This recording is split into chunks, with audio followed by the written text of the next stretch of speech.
Cold winds sweep across the rocky hills of Anatolia, carrying the scent of smoke from distant fires. Through the pale morning mist, dark shapes emerge. Not ordinary cavalry, but chariots clad in iron, their wheels grinding over stone with a thunderous roar. Above, ravens circle as if they can sense the coming storm of blood. This is not the golden glory of Egypt, nor the grand towers of Babylon. This is a harsh land where the first to forge iron turned metal into power, wheels into nightmares, and the battlefield into a stage for destruction. In Age of Empires, the name Hittites is synonymous with deadly long-range archers and unstoppable chariot forces. But history's truth is even more dramatic and more brutal. Fierce battles, palace intrigues, moments of triumph intertwined with days of fire and ruin. It all unfolds like an epic film, where every frame carries iron, blood, and destiny. Today, we begin that journey. From the moment the Hittites rose onto the world stage, to their vanishing in the storms of a collapsing age. A journey through the forge's fire, the pounding of hooves, and battles that still echo across millennia. Join us and subscribe now so you won't miss a single twist in the saga of the Iron Warriors on their deadly chariots.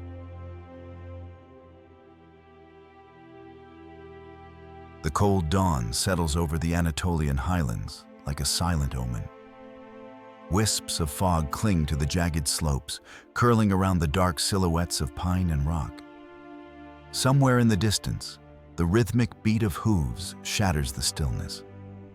Not the chaotic gallop of raiders, but the disciplined thunder of something more deliberate. And then it comes. The grinding roar of wheels against stone, a sound that is not natural to the land, but forged in the minds of men. Chariots, iron-rimmed and battle-ready, glide out of the mist, their shadows stretching long across the waking earth. Ravens circle above, their black wings slicing through the pale sky, as if they know blood will soon stain the ground below. This is Anatolia, the rugged heart of the ancient world, a land perched between two great spheres of power. To the south, the fertile crescents of Mesopotamia, where Babylon rises like a jewel in the desert. To the west and beyond, the shadow of the Aegean, where the Mycenaeans weave their myths. To the southwest, the eternal sun of Egypt, where pharaohs carve their names into stone as if to defy time itself. And here, in the middle, lies a land that few outsiders once cared to name. A land of harsh winters, rocky plateaus, and stubborn people.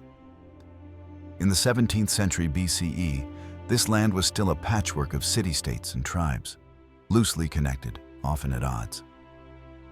To its neighbors, it was an unremarkable place, lacking the monumental temples of Egypt or the lush gardens of Babylon. But history rarely announces its turning points in advance. Somewhere in these valleys, in the smoke-filled halls of an emerging city called Hattusa, a people were gathering strength, unseen, underestimated, and preparing to change the balance of the ancient world. They called themselves the Hittites. To later chroniclers, they would become the lords of the north, the iron-wielding masters of war. But in these early days, they were simply survivors, hardened by the land, bound by loyalty to their kings, and guided by an unshakable belief that they were destined to rise. Their ascent would not be the slow burn of gradual expansion, but a sudden leap forward, powered by two great weapons, iron and the chariot. In the age when bronze still reigned supreme, the Hittites dared to break from tradition. Bronze had built empires. It was the backbone of Egyptian spears, the edge of Babylonian axes. But bronze was fragile against the bite of harder metal. The Hittites, through skill, luck, and relentless experimentation, learned to forge iron. Stronger, more durable, capable of holding a sharper edge. This was not just a technological advance. It was a revolution. An iron sword could cleave through a bronze blade. An iron spear could punch through armor where others bent or broke. And yet, their genius did not end with the forge. The Hittites mastered the art of the chariot, not merely as a transport, but as a weapon of war in itself. Their designs were lighter and faster than most of their rivals, carrying 3 men instead of 2. One to drive, one to shield, one to shoot. It was a perfectly balanced machine for speed, protection, and firepower. On the battlefield, a Hittite chariot charge was not a mere attack. It was a wall of iron and muscle, smashing into enemy lines with the force of a storm.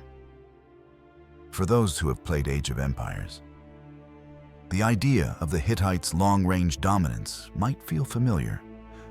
Archers capable of striking from a distance that frustrates their foes, supported by devastating siege. In reality, their reach came not from fantasy, but from meticulous training and innovation.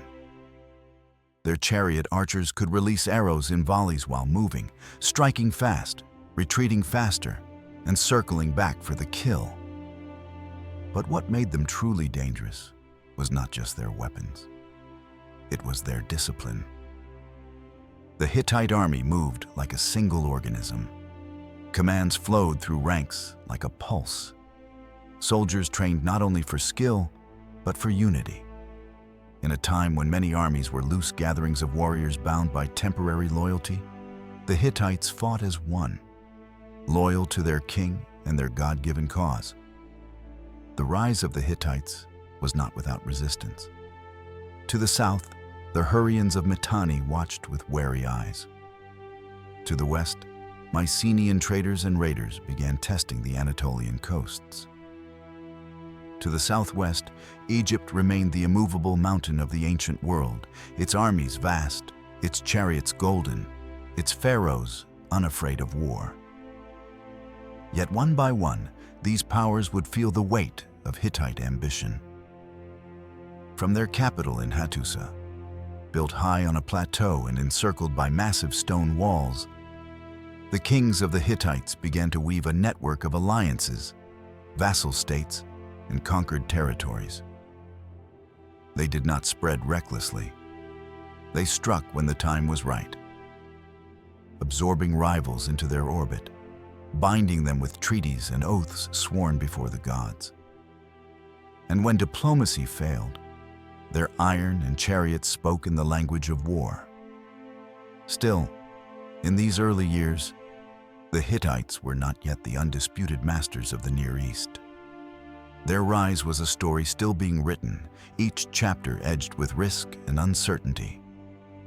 For every city they took, there was another plotting rebellion. For every victory, a neighboring power measured the cost of letting them grow unchecked. The dawn mist over Anatolia will lift, revealing a sunlit land poised for transformation. In the coming decades, this once overlooked kingdom will challenge Egypt itself in one of history's greatest battles. But for now, the Hittites are still emerging from the shadows, sharpening their blades, tightening their ranks, and watching the world beyond their borders. We are about to walk beside them, through the clang of the forge, the roar of chariots, and the tense silences before armies clash. This is only the beginning of their story, and the road ahead will be paved with iron, ambition, and blood. Stay with this journey, for what comes next will not only define the fate of the Hittites, but change the very map of the ancient world. The air inside the forge was thick, so thick you could taste the heat before you even stepped through the doorway. Sparks flew like golden insects in the half-light, bouncing off stone walls blackened by years of smoke. At the heart of it all, the furnace glowed an impossible orange, a living sun trapped inside clay and stone. Around it, men moved with the precision of ritual. Hammers rose and fell in perfect rhythm, their strikes ringing like the heartbeat of a god. This was no ordinary workshop. This was the cradle of a revolution. For centuries, the ancient world had relied on bronze, an alloy of copper and tin, as the lifeblood of its weapons and tools. Bronze had built the spears of Akkad, the axes of Sumer, the armor of Egypt's chariot corps. It was strong enough to conquer cities, yet soft enough to work in simple furnaces. But it had one fatal flaw. It depended on tin, a resource scattered and rare.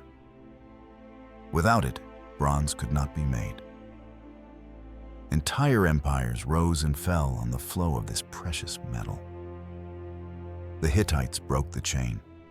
Somewhere, deep in the Anatolian highlands, they learned the secret of smelting iron. Perhaps it began with a mistake, an accidental overfiring of an ore that yielded something harder than bronze. Perhaps it was deliberate, the result of years of trial and error. The truth is lost to time, but the consequences are not. The Hittites held a power their rivals could not match. The ability to turn the most common ore in their mountains into weapons stronger than anything the world had seen. Iron changed everything. A sword of iron did not bend as easily as bronze. Its edge stayed sharp longer. An iron spear could pierce armor that would deflect a bronze tip. Even more importantly, iron was plentiful. The Hittites could arm not just their elite warriors, but their entire army. In battle, this was a silent advantage. To the untrained eye, a Hittite soldier's spear looked much like any other. But when bronze met iron, the difference was immediate. The bronze shattered. The iron held. One by one, enemy armies learned that the old ways could not withstand the new.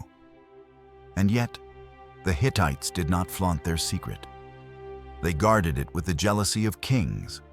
Ironworking was state-controlled, the knowledge passed only to trusted smiths, sworn to loyalty. The forges of Hattusa and other key cities became places of both creation and secrecy, guarded as fiercely as any fortress.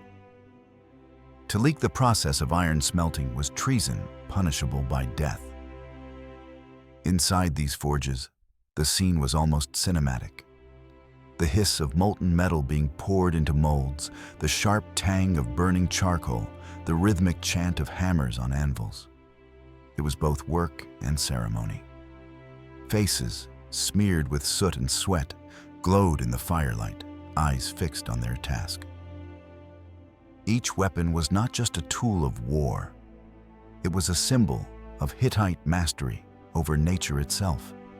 In Age of Empires the Sudu, players might remember the Hittites for their unmatched archers, firing farther than most, and their devastating siege weapons. But in reality, their dominance began long before any arrow left the bowstring. It began here, in the forge, where raw ore was transformed into the weapons that would win empires. The long-range killing power in the game is a neat nod to their historical precision. But the true core of their advantage was metallurgical supremacy. Iron did not just give the Hittites better weapons, it gave them options. Armies could be equipped more cheaply and in greater numbers, allowing for larger forces without the crippling expense of bronze. Their chariot crews could carry iron-tipped javelins or composite bows reinforced with iron fittings. Siege crews could outfit battering rams and carts with metals stronger than their enemies could match. The psychological impact was just as potent. An enemy who had faced bronze all his life could not understand why his spear shattered in a single clash, or why his shield cracked under a blow that should have been deflected. Rumors spread. Some said the Hittites had discovered a metal gifted by the gods, or pulled from fallen stars. And in truth, meteorites had given mankind its first taste of iron centuries earlier. But here, in Hattusa, they had learned to pull it from the earth itself. The kings of the Hittites understood the value of their secret. Treaties were signed not just with armies, but with ore-rich regions whose tribute was measured in raw ironstone. Trade routes shifted. Enemies became suppliers under threat of annihilation. And through it all, the blacksmiths worked day and night, feeding the fires that fed the empire. But as with all revolutions, the advantage could not last forever. Knowledge leaks. Captured smiths can be persuaded by gold, by fear, by the promise of life. In the coming years, other powers would learn the craft, and the balance would shift once again.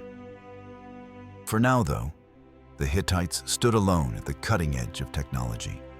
Their blades sharper, their armor stronger, their confidence higher than any rivals. Still, the forge was only one side of their power. Iron was the skeleton. But the muscle was yet to come, the war machine that would make the Hittites the terror of open battle. And that machine rolled on wheels, pulled by horses, and carried death in volleys of arrows. The sound of the forge fades now, replaced by the growing rumble of hooves and the rattling of harnesses. In the distance, the first light of dawn catches on polished bronze and iron fittings. The chariots are ready, their crews trained to perfection. If iron was the secret, the chariot was the hammer that would deliver the blow. And soon, the world would hear it.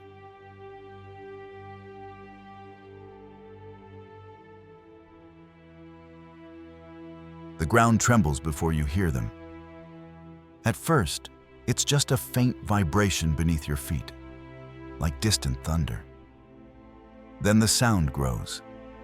Hooves pounding in unison, wheels slicing through the earth, harness chains clinking in a metallic chorus. And suddenly, over the crest of the hill, they appear. A wave of chariots, their polished rims flashing in the sun, banners snapping in the wind, dust boiling behind them like storm clouds. To face the Hittite chariot corps was to face a storm you could not outrun. While other civilizations of the late Bronze Age fielded chariots, the Hittites had turned them into an art form of war. Their design was deceptively simple. A light wooden frame reinforced with leather bindings, mounted on two spoked wheels for maximum speed. But what made them truly terrifying was their crew of 3. At the front stood the driver, hands steady on the reins, guiding the pair, or sometimes trio, of powerful horses bred for endurance. Beside him, the archer, bow already drawn, scanning for targets even before the charge began. And behind them, the shield bearer or spearman, ready to fend off attackers or finish those the arrows had only wounded. This third man was the game changer. Where Egyptian or Mitanni chariots carried 2, the Hittites' extra crewmen allowed them to fight longer, harder, and in closer quarters. The chariot itself was lighter than it looked. The axle was shifted toward the middle, distributing weight evenly and giving the vehicle both stability and agility. This allowed for sharp turns, sudden stops, and rapid acceleration, perfect for the Hittite tactic of the flanking sweep. On an open plain, this tactic was devastating. The chariots would not charge straight into a line of spears that would waste their speed. Instead, they would circle wide, cutting toward the enemy's exposed sides. From there, the archer unleashed volleys of arrows into formations already struggling to pivot in time. Infantry accustomed to fighting forward suddenly found death raining from their flanks. And just when shields shifted to block the arrows, the chariots darted in closer, their spearmen striking before wheeling away again. It was speed married to precision, a kind of shock and awe centuries before the phrase existed. In the forges we saw in Chapter 2, iron gave the Hittites weapons that could pierce armor. Here, in the open field, the chariot gave them the means to deliver those weapons exactly where they were most lethal. The combination was terrifying. In Age of Empires II, the Hittite war chariot is a player's dream, fast, powerful, and able to dominate open maps. But in reality, the psychological effect was even greater than the physical one. Imagine standing in a dusty field, your own shield trembling in your grip. As hundreds of wheels carve toward you, each pulled by animals taller than you are. Their eyes wild and rolling, their nostrils flaring. The noise alone could shatter a man's courage before the first arrow found its mark. One battle account, though colored by the exaggeration of ancient scribes, describes the sun darkened by dust as over 200 chariots thundered toward the enemy. The ground became a living thing beneath them, the vibrations rattling the teeth of those who stood in their path. Enemy formations wavered, and in that instant of hesitation, the Hittites struck, splitting their line and rolling it up from the inside. The speed of deployment was almost as important as the impact. Hittite chariots could be mobilized quickly, covering distances that infantry would take hours to march. This allowed them to respond to threats, chase down retreating forces, or exploit a weakness in enemy lines before it could be reinforced.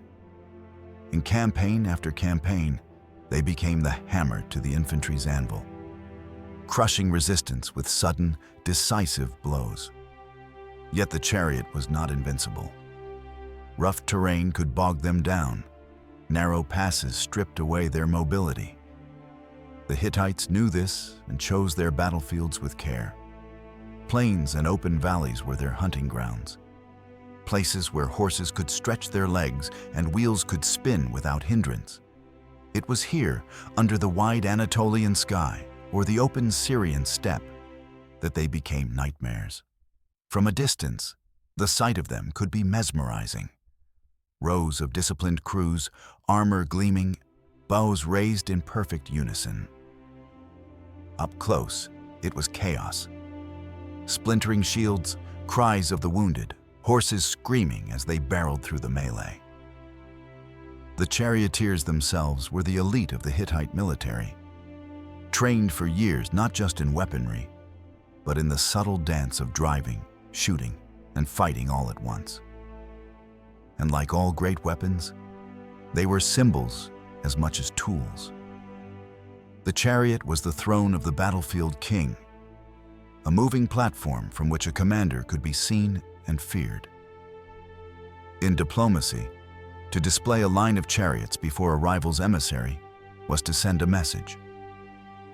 This is what will come for you if you refuse our terms. But power breeds rivals. Other kingdoms would study the Hittite chariot, seeking to copy or counter it. The Egyptians, the Assyrians, even the Mycenaeans began to develop their own elite chariot corps. Wars became tests of whose crews could maneuver faster, shoot straighter, strike harder. The age of the chariot arms race had begun. Still, for a time, the Hittites reigned supreme on the open plain.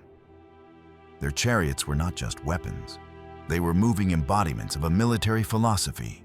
Strike fast, strike hard, leave nothing standing. Yet war is never won by one weapon alone. Even the chariot, for all its glory, was only part of a larger machine. Behind the thunder of hooves came the steady march of infantry, the crushing power of siege engines, the discipline of soldiers drilled to obey without hesitation. And above it all, the will of kings who knew that to hold an empire, you must master not just the battlefield, but the art of alliance and diplomacy. The dust of the plains begins to settle now, revealing the banners of the victorious. But in the distance, beyond the captured cities and broken armies, new threats rise. And in the Hittite court, far from the roar of battle, deals are being struck, promises made, and enemies appeased. Because even the mightiest chariot cannot run forever without the gold to feed it and the treaties to protect it.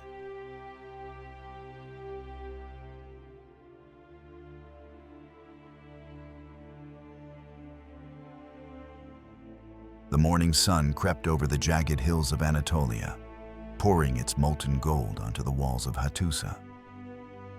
The city still slumbered, but in the royal citadel, the council chambers were already alive with the low rumble of war. A map lay sprawled across the table.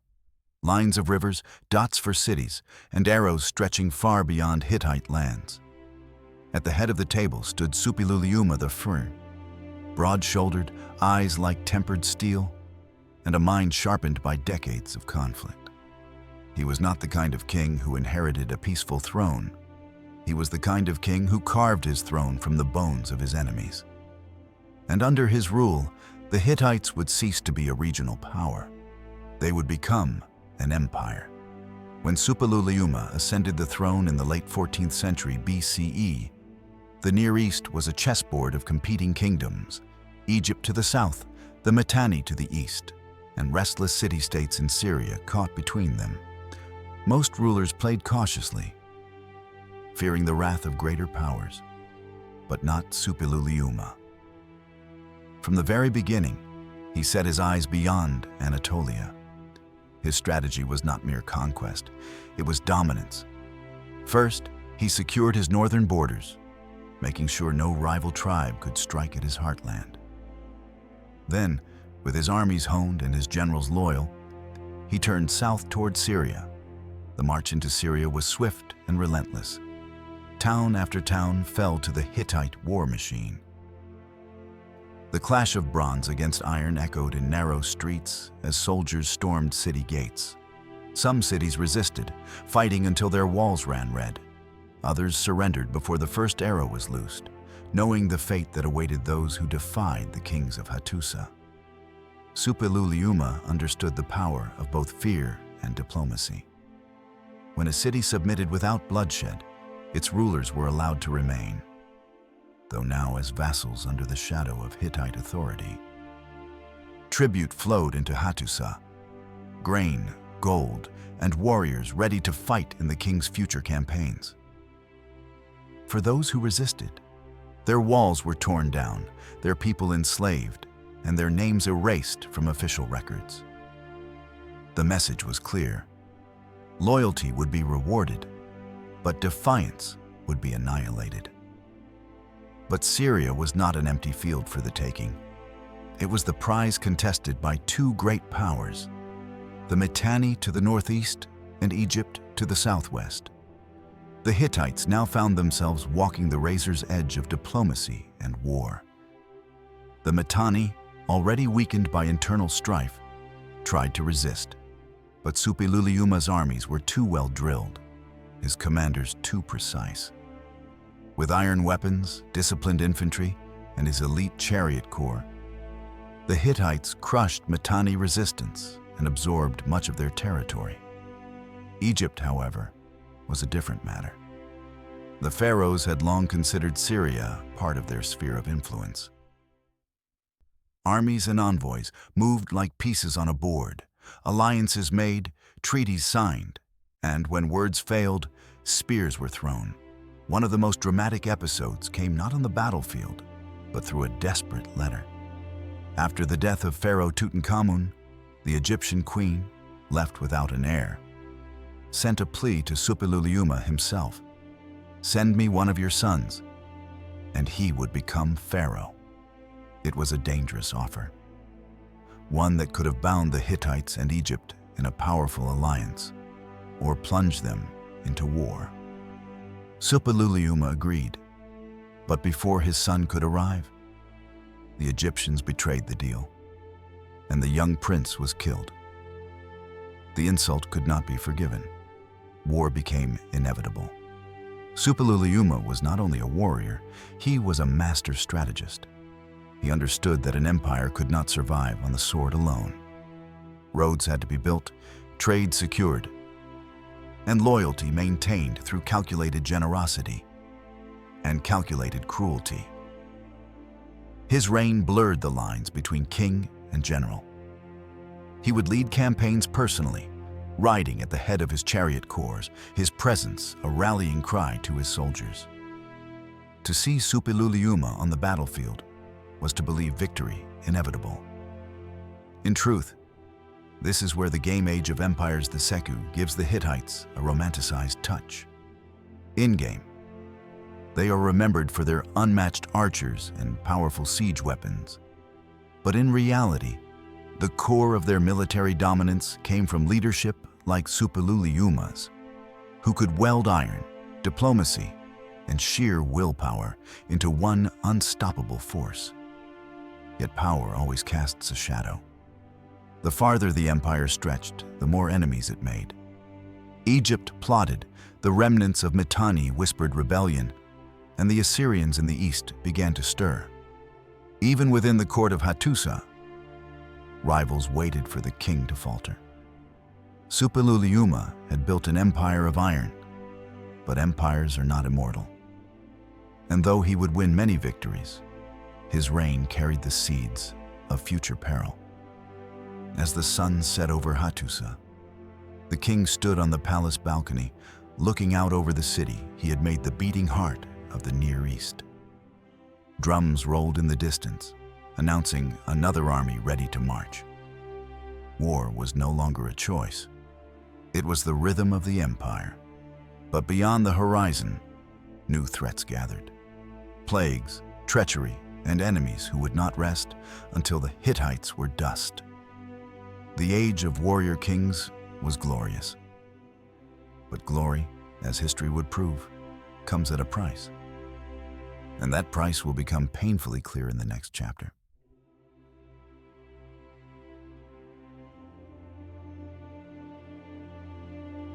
The year was 1274 BCE. The Levant was a chessboard of ambition, and the city of Kadesh sat at its center like a glittering jewel, too rich to ignore, too strategic to leave in another's hands. For the Hittites, it was the southern anchor of their empire. For Egypt under Ramses II, it was the key to reclaiming dominance in Syria. When two empires crave the same prize, diplomacy is a whisper lost in the roar of war. The morning air on the banks of the Orontes River was heavy with the scent of horses, leather, and dust. The sun had barely crested the horizon when the first glint of bronze caught the light. Thousands of Egyptian shields, spears, and chariot wheels grinding against the earth. Across the plain, hidden beyond a rise in the ground, the Hittite army waited in silence, their chariots poised like coiled serpents. From the Hittite side, the plan was elegant and lethal. King Muwatalli II knew Ramses had split his army into divisions, marching days apart. If the Egyptians could be struck while scattered, Kadesh would be theirs before Ramses could react. Scouts whispered that the pharaoh's vanguard was already in camp, isolated, overconfident. In the Egyptian camp, Ramses believed the Hittites were still far to the north. His soldiers lounged, watered their horses, and sharpened weapons with the lazy rhythm of men who think battle is still days away. The pharaoh's war tent stood in the center, a symbol of Egyptian authority and, in that moment, of their vulnerability. Without warning, the earth trembled.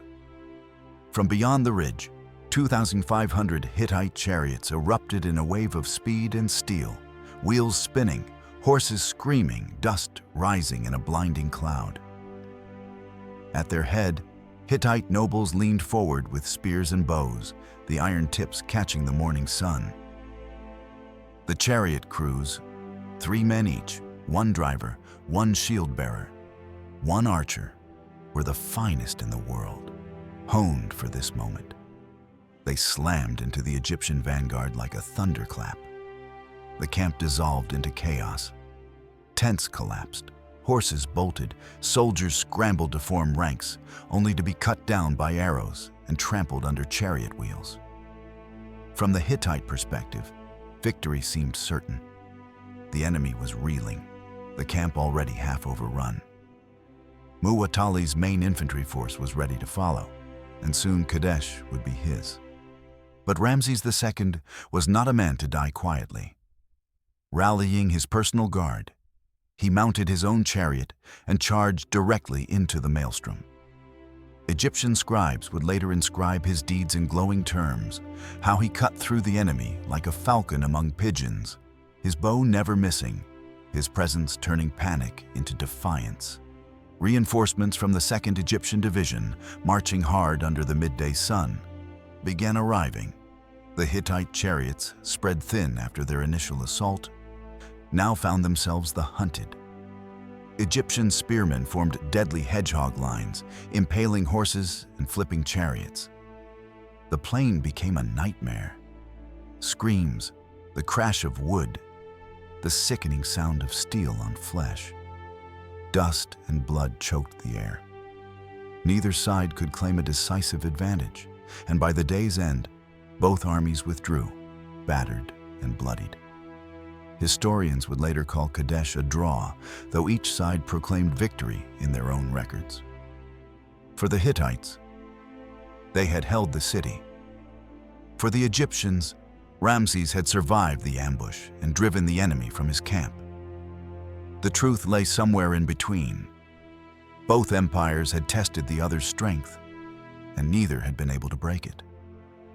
It was, in many ways, the perfect symbol of the late Bronze Age balance of power. Giants clashing not to annihilate, but to remind each other that neither could be ignored. From a military standpoint, the Hittite plan was nearly flawless. Their use of heavy, 3-man chariots gave them an edge in stability and firepower, especially in the opening moments. The Egyptians, with lighter, faster 2-man chariots, adapted quickly, using speed and disciplined formations to counter. The battle showed that even the best ambush could falter against an opponent with enough discipline and leadership to rally under pressure. In the end, both armies limped away, and the war for Syria would grind on through diplomacy and smaller campaigns rather than another decisive clash. In Age of Empires II, players commanding the Hittites can often crush opponents with superior ranged firepower and siege support, winning battles like Kadesh through overwhelming micromanagement and economy. But history is not so easily bent to a player's will. In reality, no matter how brilliant the opening strike, the Hittites found themselves in a deadlock, a reminder that, outside the game, the enemy also fights back with equal cunning. In the years after Kadesh, the Hittites and Egyptians, exhausted by decades of rivalry, would sign what is often considered the first recorded peace treaty in history. The borders in Syria would be respected. Royal daughters would be married into rival courts, and for a time, the Near East would know peace. But peace in the ancient world was like the calm between storms. New threats, some from within, some from far beyond the known horizon, were already on the march. And the Hittites, though still proud, were entering the twilight of their golden age. The next chapter will tell how an empire that stood toe-to-toe with Egypt could be undone not by war, but by forces it could neither fight nor predict. The sun dipped low over the Anatolian plains, casting a golden glow across the rooftops of Hattusa. From the high walls, the city seemed a kingdom unto itself. Streets alive with merchants, the hum of conversation, and the steady rhythm of hooves on cobblestone. Lamps flickered along the thoroughfares, illuminating the faces of traders from distant lands, children chasing each other through the night, and soldiers standing guard at the gates. This was the empire at its peak. A Hittite world that stretched from northern Mesopotamia to the fertile plains of Syria, reaching deep into the heart of Anatolia. The boundaries were enforced by well-trained armies, the roads were patrolled, and every city along the empire's spine hummed with life and commerce. At the heart of Hittite power was an administrative system as sophisticated as their armies. Governors, appointed by the king, managed provinces with precision. Taxes flowed regularly, collected in grain, livestock, and coin. Information traveled along well-maintained roads, messages carried by riders who could cross the empire in days rather than weeks. Trade was the lifeblood of this sprawling realm. The Hittites had early mastery of ironworking, which not only armed their armies, but also fueled commerce. Iron weapons and tools moved south along caravan routes, reaching Syrian cities and beyond.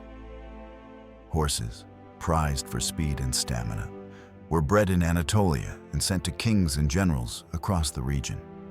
Bronze and silver circulated, weaving a network of wealth and loyalty that tied distant provinces to Hattusa. Markets thrived as much as armies did. In the great square, merchants shouted their wares in tongues from many lands. Exotic spices mingled with the scent of fresh bread. Pottery, textiles, and fine jewelry gleamed under torchlight. Children darted between stalls, their laughter carrying across the plaza, while scribes recorded transactions for the royal treasury. From above, the city was a living organism, pulsating with energy. Soldiers marched in orderly ranks, their armor catching the firelight. Couriers raced along city streets, carrying dispatches from faraway garrisons. This was not just survival. This was prosperity, the apex of Hittite civilization, a shining example of what meticulous organization, trade, and military might could achieve. Iron was everywhere. The glow of molten metal shone from workshops, the clang of hammer on anvil echoing down narrow streets. Hittite smiths were revered, their techniques a closely guarded secret passed from master to apprentice. With iron tools, fields were tilled more efficiently, fortifications constructed faster, and armies equipped with weapons that could pierce bronze defenses. Horses were the other pillar of power. Anatolia's plains bred stock that was strong, fast, and resilient. Chariot corps and cavalry units relied on these animals not only for war, but also for projecting authority over the empire's vast distances.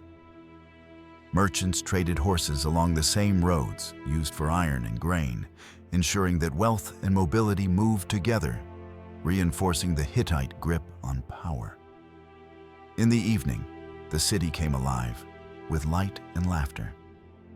Streets glowed with torchlight, reflecting on the polished stone of the walls and the bronze fittings of carts. Families gathered in courtyards, sharing meals and stories of the day. Performers played lyres and drums, entertaining the citizens as the night air cooled. Temples glimmered, offering prayers to the pantheon of gods who had guided Hittite kings to greatness. And yet, beneath the warmth, subtle shadows lingered. A merchant whispered of raiders seen along trade routes. Soldiers noted unusual sicknesses spreading among border garrisons. Governors argued over minor rebellions in distant provinces. The empire, for all its wealth and power, was not immune to the pressures that come with size and ambition. Despite the thriving markets, well-oiled administration, and disciplined armies, an air of foreboding hung over the empire. Prosperity often invites envy, and the Hittites had no shortage of rivals watching from the sidelines. Egypt remained a powerful neighbor. Syrian city-states nursed old grudges, and beyond the known borders, new threats stirred in the shadows. Even in the opulent halls of Hattusa, advisors whispered of plague, famine, and the fragility of supply lines stretched across hundreds of miles. Suppiluliuma's successors were aware that an empire so vast required constant vigilance. A single mistake could unravel decades of careful construction. The citizens, unaware of the looming crises, went about their daily lives, their laughter and song echoing against the walls. From their perspective, this was the height of civilization, a golden age of Hittite might and culture. But history is rarely so kind. The clouds gathering on the horizon would test every ounce of the empire's resilience, its armies, its rulers, and the very faith of its people. It is easy to imagine this scene like an epic film. The camera sweeping across bustling streets, then rising above the city to reveal the distant mountains and fertile plains of Anatolia. Soldiers train in courtyards, merchants haggle in busy markets, and the glow of iron workshops glimmers like stars fallen to earth. Even in Age of Empires II, players can feel the might of the Hittites at this point. Robust infrastructure, powerful units, and the ability to expand quickly across the map. Yet the game cannot capture the tension that hums beneath the surface. How prosperity can hide vulnerability, and how the brightest nights often precede the darkest storms. As night settled over Hattusa, torches flickered against stone walls, casting long shadows. The empire had reached its peak, its people unaware that the currents of history were already shifting. A chain of crises, plague, rebellion, and foreign threats was slowly tightening its grip. The Hittites had reached the apex of power. The question now was whether they could survive the coming trials, or whether the empire that had dazzled the ancient world would crumble under the weight of its own greatness. The storm is coming, and in the next chapter, we will see how the mighty can fall, not from swords alone, but from the invisible hands of fate itself.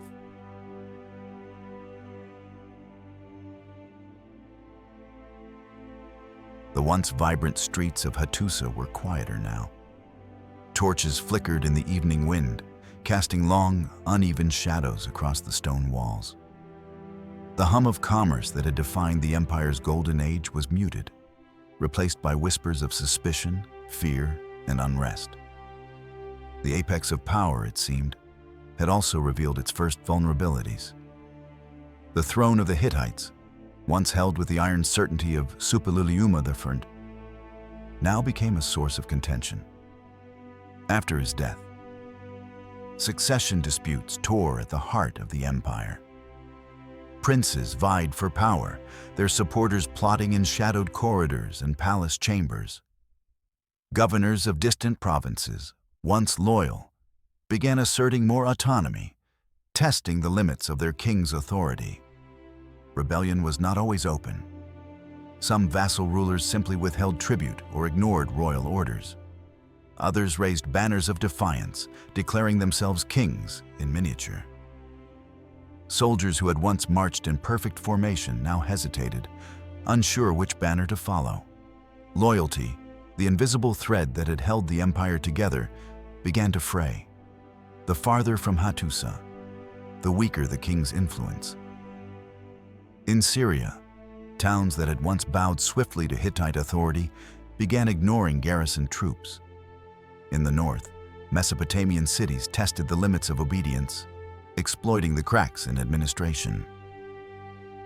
Roads that had once carried messages with speed were now routes for rebellion as much as communication. And beyond the borders, a new threat loomed. The Sea Peoples, a confederation of restless maritime tribes, began stirring along the coasts of the eastern Mediterranean. Their raids were initially small, ships disappearing, villages burned, but they carried a message. No empire, no matter how mighty, was untouchable.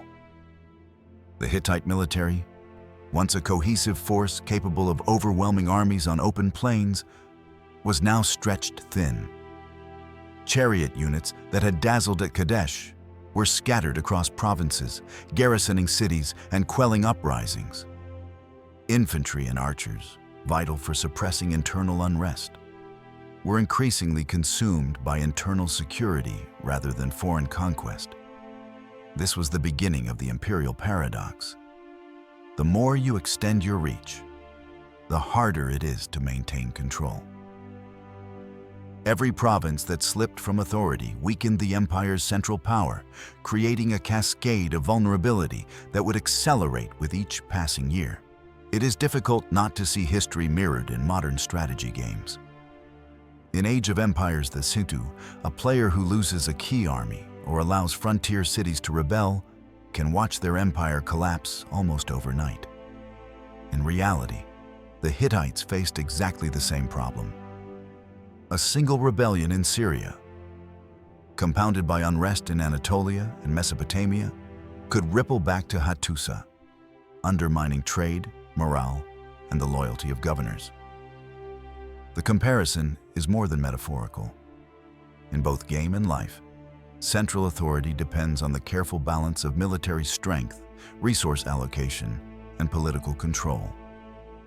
Once that balance tips, even the greatest empire can begin to unravel. Daily life in the cities began to reflect the growing tension. Markets were less crowded, merchants wary of moving goods too far. Travelers spoke in hushed tones about uprisings along the roads.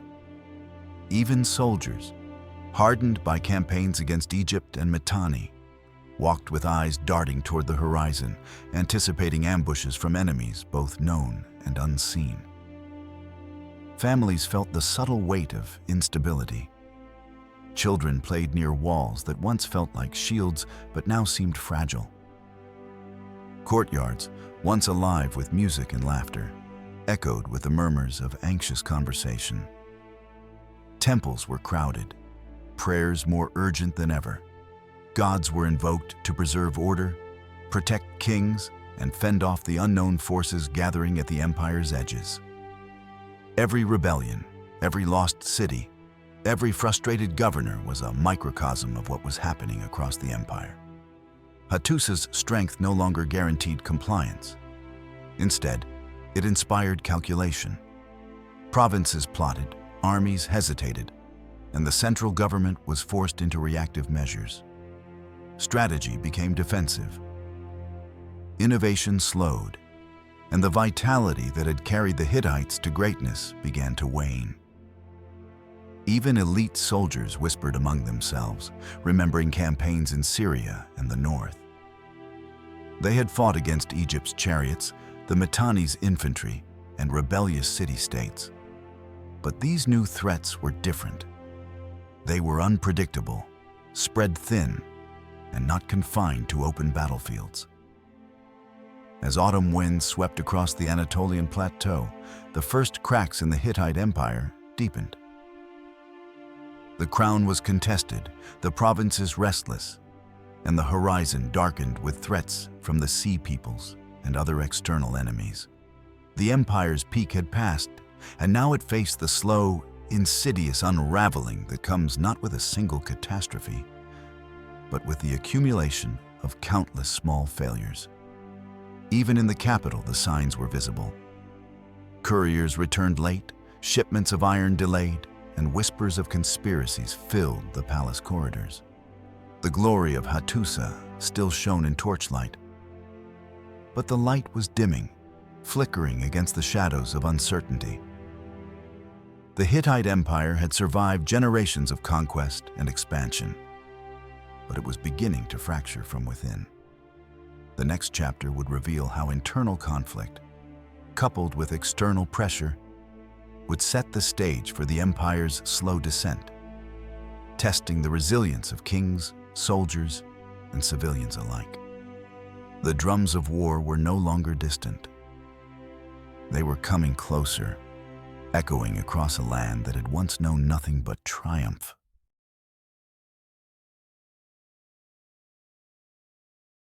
The horizon burned with fire. Smoke curled into a sky once blue and calm, now tainted with ash. The Sea Peoples, a confederation of marauding maritime tribes, struck with a ferocity the Hittites had not anticipated. Villages along the Anatolian coast were razed within hours, the cries of civilians and the clash of bronze echoing across the plains. It was not just an army invading, it was a storm, unpredictable and unstoppable. Inside the walls of Hattusa, the couriers returned with grim faces. Word of devastation along the coasts reached the capital. Entire towns gone, garrisons annihilated, and trade caravans destroyed before they could reach the city gates. The lifeblood of the empire, grain, iron, horses, was disrupted. Panic rippled through governors and soldiers alike.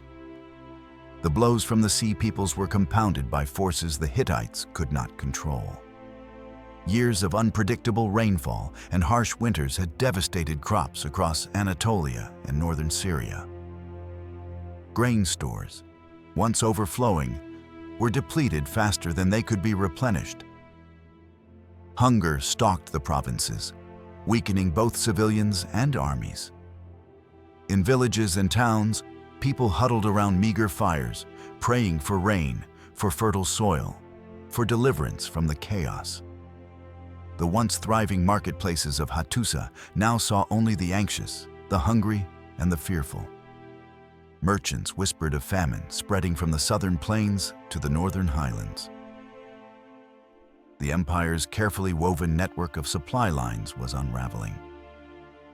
Hittite armies, stretched thin by years of internal unrest and rebellion, could not respond effectively. Chariots, once symbols of unstoppable power, now broke wheels in the mud, their crews struggling to pull them free as villages burned in the distance. Infantry attempted to hold lines, but morale faltered under the combined weight of hunger, disease, and constant raids. Cinematic imagery fills the mind, slow-motion shots of banners falling in ruined courtyards, soldiers collapsing from exhaustion, and chariots splintering under the chaos. Smoke mingled with the dust of trampled roads, and the Hittite colors, gold and turquoise, were barely visible amidst the gray ash. The symbols of power, once exalted, now lay discarded, a testament to the fragility of authority. Kingly authority had once commanded respect through wealth, iron, and discipline. But against global upheaval, plague, famine, climate shifts, and the relentless sea peoples, these tools proved insufficient. Provinces rebelled as supplies dwindled, alliances fractured, and soldiers deserted in the face of impossible odds. The story of the Hittite Empire during this period is not one of dramatic single battles, but of gradual erosion. Cities that had once resisted Egyptian and Mitanni forces fell without a fight. Strongholds burned, fields lay fallow, and entire generations witnessed the collapse of the system that had brought Anatolia to prominence. Even in Age of Empires the coup, the lesson echoes. When a player allows key resources to fail, armies to dwindle, or cities to revolt, an empire collapses rapidly. In reality, the Hittites experienced the same fragility, magnified by natural disasters and external invasions. Strategy alone could not save them from the sweep of forces larger than their kings or generals. Amidst the smoke and ruin, human suffering was visible everywhere. Families fled burning towns, clutching whatever they could carry. Soldiers dragged the wounded along roads choked with debris. Leaders who once commanded loyalty found their voices drowned in the wails of the displaced. The once celebrated halls of Hattusa echoed with emptiness, lit only by flickering torches that cast dancing shadows on scarred walls. Slow-motion cinematic vision dominates. A chariot wheel snaps, a soldier falls to the earth, and the Hittite banner drifts down into ash. The audience feels the weight of loss, not just of land, armies, and wealth, but of pride, identity, and the illusion of invincibility. The empire's strength, which had seemed absolute at its apex, now appeared shockingly vulnerable. Power, it became clear, was conditional and fleeting. When global and local forces collided, even the mightiest rulers could do little more than witness their realm unravel. Hittite collapse was not isolated. The Eastern Mediterranean was entering a period of upheaval that historians call the Late Bronze Age collapse. Egypt struggled against the same sea peoples. Mycenaean kingdoms faltered. Mesopotamian states were pressured from multiple fronts. The Hittites' downfall was a microcosm of a broader regional crisis, showing how interconnected economies, climate, and migration could challenge even the most disciplined empire. This interconnected fragility is also reflected in game mechanics. In AoE 2, players can often focus on one front while neglecting others, only to find that unmonitored enemies, famine, or raiding parties topple their carefully built empire. Real history was no different. The Hittites had underestimated the convergence of external pressure and internal weakness. By the time winter arrived, Hattusa itself was no longer a safe haven. Food stores were depleted, defenses stretched thin, and the morale of soldiers and civilians alike had collapsed. The fires of the Sea Peoples burned as far as the eye could see, a literal and figurative signal of the approaching darkness. As the smoke rose, one could almost hear the empire's heartbeat slowing, each pulse weaker than the last. The mighty Hittite chariots, once feared across the Near East, were reduced to broken relics scattered across mud-choked plains. The banners, fallen into ash, symbolized a civilization on the edge of extinction. The storm had arrived, and the empire was shattered. But the story was not yet over. What remained of the Hittites would struggle to survive. Fragmented provinces, desperate kings, and a population caught between survival and despair. In the next chapter, we will explore the final unraveling of a once great empire, where both human ambition and the relentless forces of nature dictated the end of an age.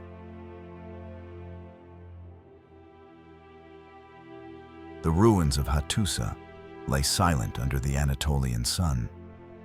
Stone walls bleached by wind and rain, gates broken, and streets overgrown with weeds.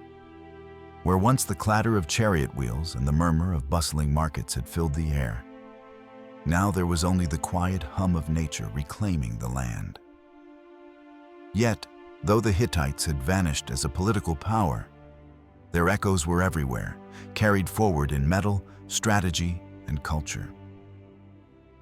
Perhaps the most enduring gift of the Hittites was iron technology. They had been pioneers, mastering smelting and forging techniques centuries ahead of many neighbors. When the empire collapsed, their ironworks did not disappear. Merchants, craftsmen, and displaced smiths carried knowledge along trade routes stretching from Anatolia to Mesopotamia, Syria, and beyond. Assyrians learned from Hittite methods, refining their own weaponry and infrastructure. The Persians, centuries later, would wield iron with devastating effect, their armies benefiting indirectly from Hittite innovation. In every sharpened blade and resilient spearhead, the Hittite influence lingered. Even civilizations that had never set foot in Anatolia adopted practices that the Hittites had once made the backbone of their empire. Chariots, the Hittites' most celebrated military innovation, also persisted long after their empire crumbled. Their design, a three-man crew, heavily reinforced for both offense and defense, shaped the evolution of warfare across the ancient Near East. Armies in Syria, Babylon, and Egypt observed, adapted, and eventually integrated Hittite tactics into their own strategies. In cinematic terms, one can imagine the shadow of Hittite chariots racing across history. A flicker of bronze wheels glimpsed in Assyrian campaigns, an echo in Persian cavalry formations, a whisper of the battlefield choreography that had once brought Anatolia's kings to power. Their shock and awe approach, so effective in Kadesh and other battles, left a template that future generals would emulate. In the popular imagination and in modern strategy games, the Hittites remain a symbol of might.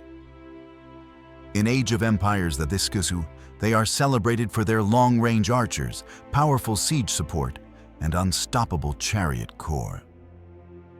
Players take on the mantle of Hittite kings, leading legions with relative ease often achieving victories that in reality would have been hard-fought and fragile.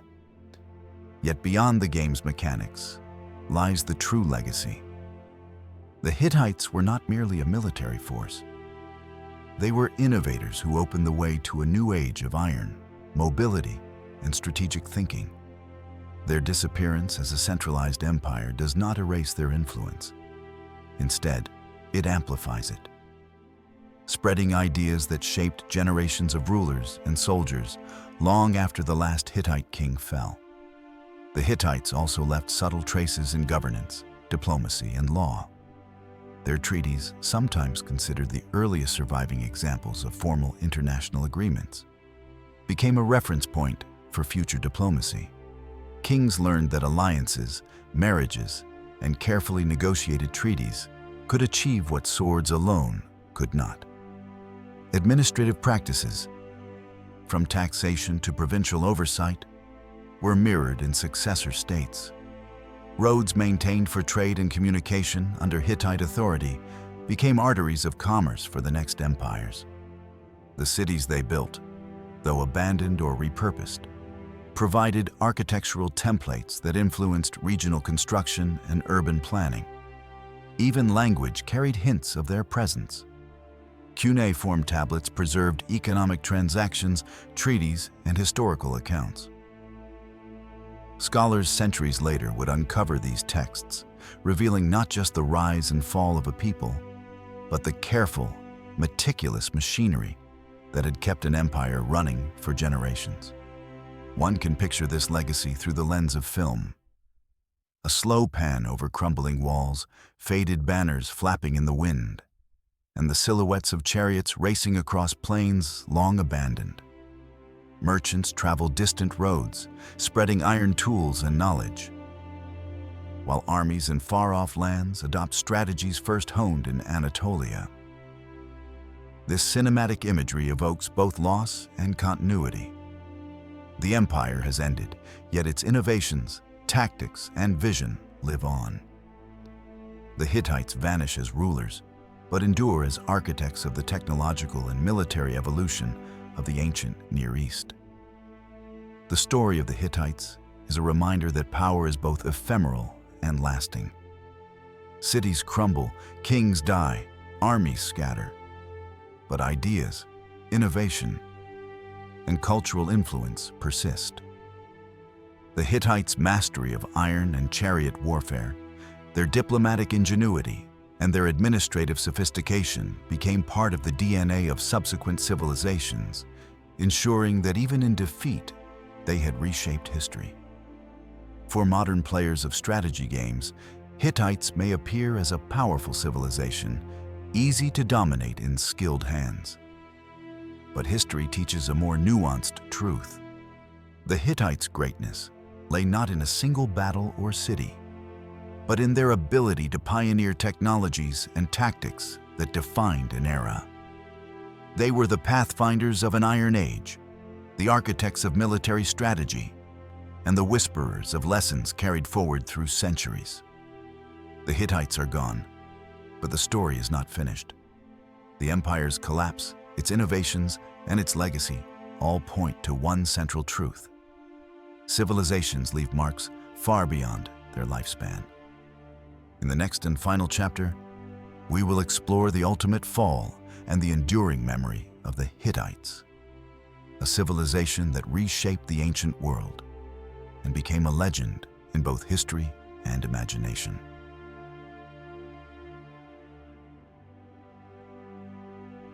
The wind swept across the Anatolian plains, carrying with it the whispers of history.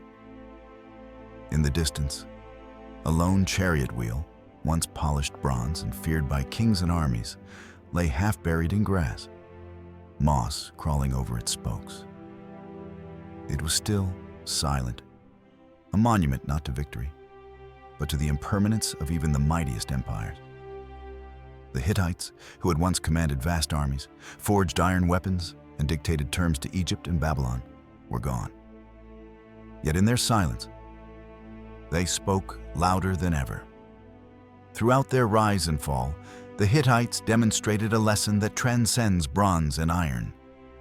Power is not defined solely by technology or military prowess, but by the ability to maintain cohesion, loyalty, and foresight.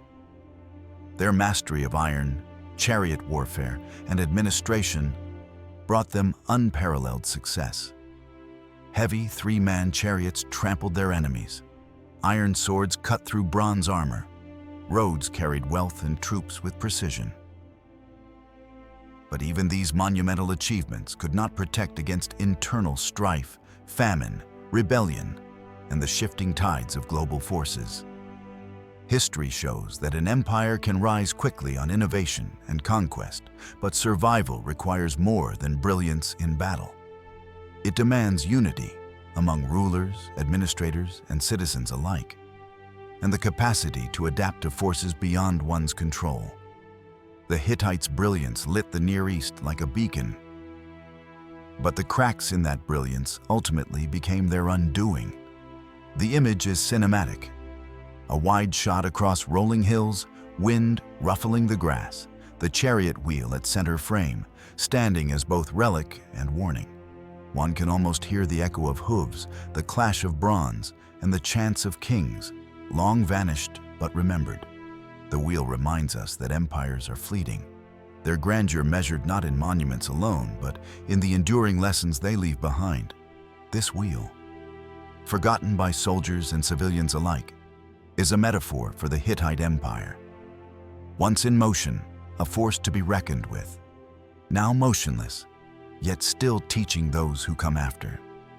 Every innovation, every victory, every treaty is preserved in memory and influence, not in permanence.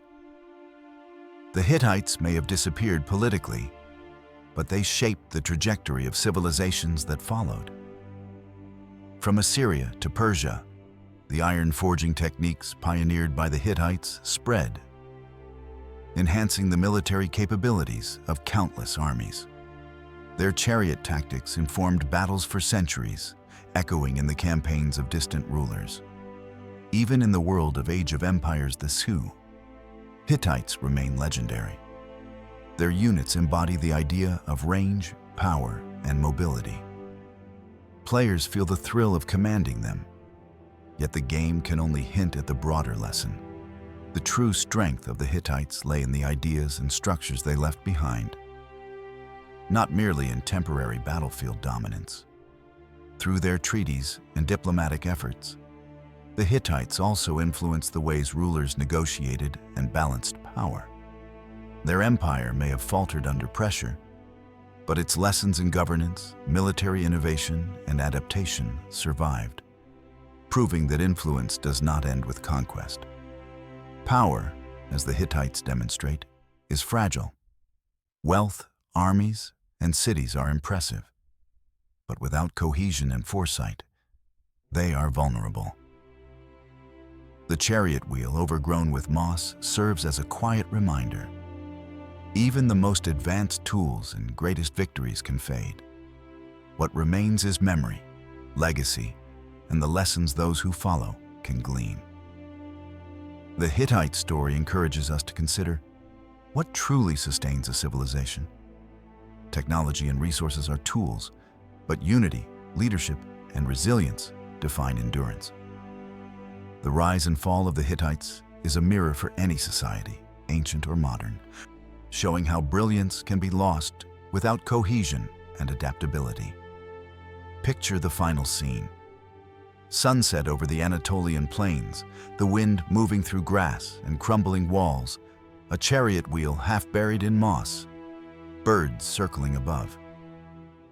The camera pans slowly, lingering on distant hills where once the Hittite armies had marched. The echo of history whispers, every empire, no matter how strong, faces the same inevitable truths. Time, nature, and human ambition leave marks, but also test the permanence of power. It is both sobering and inspiring. Sobering because even the greatest can fall. Inspiring because ideas, innovation, and lessons can transcend disappearance. The Hittites teach that legacy is measured not only by what is conquered, but by what endures in knowledge, influence, and memory. As you watch the wheel lying still in the field, think of the Hittites not merely as warriors or conquerors, but as pioneers of a new age. Consider the lessons of unity, innovation, and foresight. Reflect on the civilizations that rise and fall, and on what truly shapes history. Not just technology, but the choices and cohesion of those who wield it. And as you close this chapter of the series, remember, every empire, every leader, every civilization leaves behind echoes. The Hittites may be gone, but their lessons about power, resilience, and impermanence remain vivid, waiting for those willing to listen. Power is fleeting, glory fades, but wisdom endures. Look at that moss-covered wheel once more. Let it remind you that the story of the Hittites is not just about armies and iron. It is about understanding what it takes to build, sustain, and remember an empire. And with that, our journey through the rise, glory, and fall of the Hittites comes to a close. Reflect, carry forward the lessons, and let history guide your own path through the storms of ambition. As the sun sets over the ancient plains of Anatolia, the story of the Hittites reminds us that empires rise and fall, yet the lessons they leave behind endure. From iron mastery to chariot warfare, from diplomacy to innovation, the Hittites shaped the course of history, leaving a legacy that echoes through time. If you've traveled this journey with us, from the first spark of Hittite power to the quiet moss-covered chariot wheel, remember, history is not just about dates and battles. It's about human ambition, ingenuity, and the fragility of greatness. Thank you for watching and supporting this series. If you enjoyed this journey through the rise and fall of the Hittites, make sure to like, comment, and subscribe to the channel. Share this story with friends who love history and help keep the spirit of these ancient civilizations alive. Your support helps us bring more cinematic storytelling, deep dives, and historical adventures to life. The story of the past teaches us about the present, and together, we can continue exploring the legacies that shape our world.